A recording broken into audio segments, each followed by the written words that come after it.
I have a 6-foot deer fence. I have a chicken coop right here. And the top of that chicken coop is about 6 feet high. It's a little bit higher. And then what I have is 100 feet of open space that I'm trying to protect deer from coming in. I'm trying to protect the berries that are up that way. So the deer coming in this way, I need to stop them. So 100 feet up into that post by the shed. And then what I have is a metal that I'm gonna wrap this cable around, and I'm gonna bring this cable all the way over through this fence, and I'm going every 5th square basically, and then I'm gonna bring it up to the chicken coop, and then we're gonna raise it, and we'll have a 6-foot fence with no posts. At least that's the that's the idea. We'll see how it works. What I have here is a little bit of soil and then rock. So I could try to wear myself out, pounding in,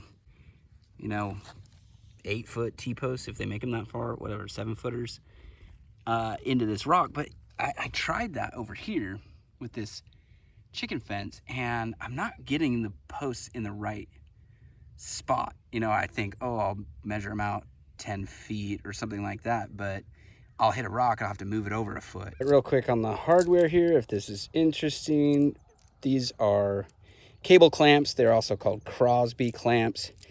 These are not forged, and if you're gonna build a zip line for your kids at home or something like that, do not use these. You have to get ones that are stamped, forged on them. These are for 1/4-inch cable, which is what I got. I'm starting to think that I could have gone just one step lower than this.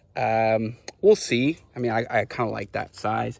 We're coming through little hole that I drilled, and we're about to bring this bad boy up. I don't have a come along, but I do have some rope. I'm gonna tie 2 prussics and try to get this thing taut.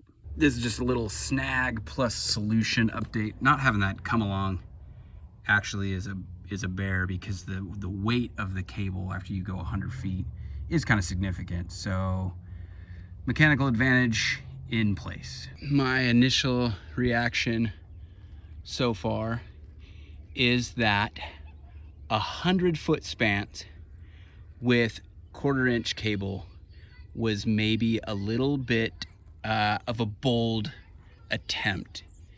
Without a come along, the weight of it was difficult, and so you can see that it does droop, and you can see that I have 1 pole helping me right now. But yeah, initially that's my thoughts, is maybe 1/4-inch was just a little bit too thick for the job, and 100 feet might be just a little too far. We'll see. Getting 6 feet high was a challenge for me because the size of the T-posts was just gonna be just too much, and trying to get into the ground was just gonna be too much. This one is just helping me right now. It's not pounded in or anything like that, but it's just helping the sag. And eventually this is gonna be where there's gonna be a door.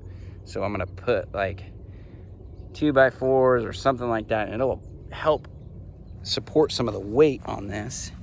It does go all the way to the ground where we're gonna anchor it. This isn't really for rabbits. It's not gonna keep out the rabbits forever, but I can handle a little bit of rabbit damage or predation, if you will.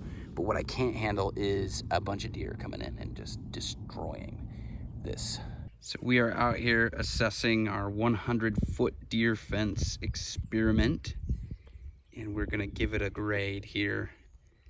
Did we create a 100-foot deer fence with no posts? And 1 post.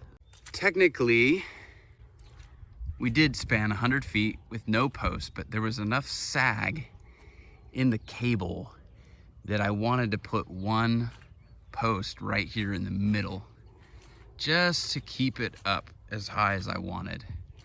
So this post isn't holding up the fence, but it's definitely helping.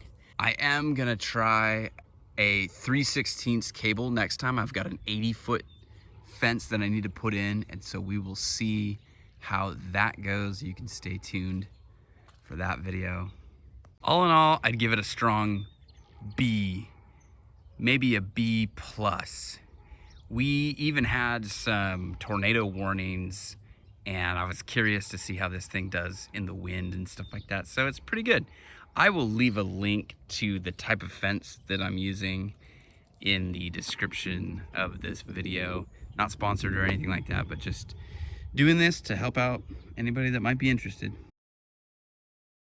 One of the things I'm learning also is as long as I'm standing on the fence and pushing it down to the ground, and then I lift up this end, it's actually really easy to thread this through the next panel. If I don't do that, it's bunching up and tangling up and it's causing a mess. So that's the ticket. Step on the fence, weave it through.